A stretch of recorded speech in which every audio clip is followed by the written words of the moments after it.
Hi lovelies, welcome back to my channel. Let's do a review. So I got this Binatone 2-slice pop-up toaster as a gift from my beloved friend, and I'm unboxing with you guys. Let's check out this toaster. So on opening it, we get this appliance. This is for warming up some buns, but we'll get to that. So I'm going to take out the pattern holders or wedge. It holds the appliance in shape, and then I'm going to push that to the side and get the protective layer off. So this is basically what the toaster looks like. It's jet black all round and it has a reflective side to it.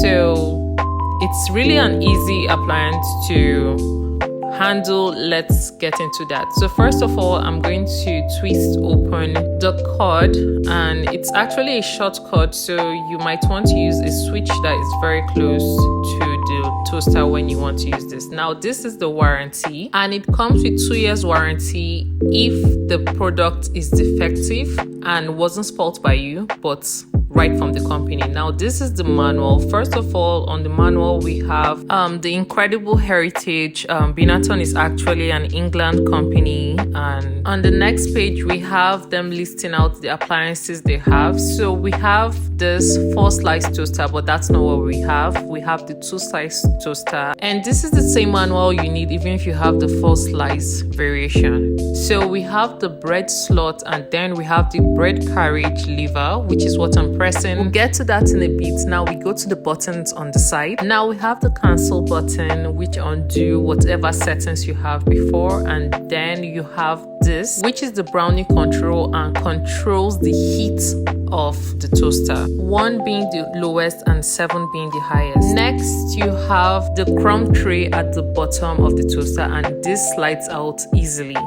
Now on the bottom of the toaster you also have some clips where you can wind your cord around it when you're keeping it for safety, but I'm not going to be using that because it's quite hard to fix that under there. This is the bun warmer rack. Now this is for warming up your products. Let's say you have some croissants or some bread, you don't want it toasted, you just want it to get warm. This is what you're going to do. Drop them on top and then crank your heat up, which is the browning control, and get that as warm as you want. So that's all for all the description of the appliances. And then you have some important operating instructions, like checking the voltage of the toaster and the outlet socket you would be using, things about care, maintenance. I'm going to have this on the end of this video, so please watch to the end where you can take screenshots and read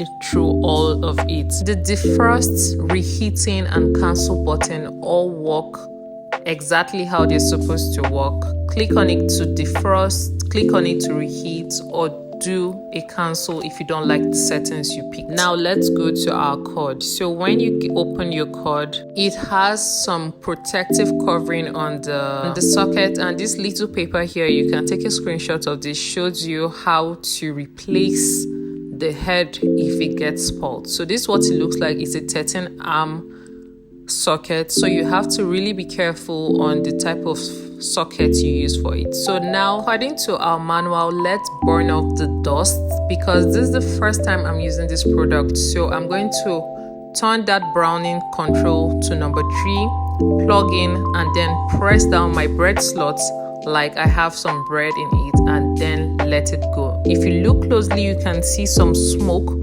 coming off. That is what it's supposed to do according to the manual. This burns off any dust from the appliance, since this is the first time we're using it. So now let's toast some bread. So I just dropped my bread in the slot. Of course it has a stool, and then I'm going to turn the browning to number 1 because I don't know how harsh the heat is, and then turn that around and then clip down. Also, the lever doesn't stay down if it's not plugged to light. So on number 1, this is what it looks like. It popped up on its own, and then don't mind me, I'm using my hands. The bread is really hot. It really hasn't done anything to it, so I'm going to move it to number 2 and let it go for about 30 seconds, it actually takes a very short while for it to pop up. Now pop your liver down and let it go. So after about 30 seconds, it pops up on its own. It actually got my bread a little burnt. This is because I used number 1 setting for it, then use number 2, but later on I tried only number 2 setting and my bread didn't get burnt. It was perfect, but I didn't get that on video. So I slide out my breadcrumb and you can see just a little particles are on it. I throw that away and that's it. If you would like to screenshot the manual, this is your time. This is a very good toaster and it gets the job done faster than other toasters I've used. Good product. And if you have questions about this toaster, please leave them in the comments. I'll respond.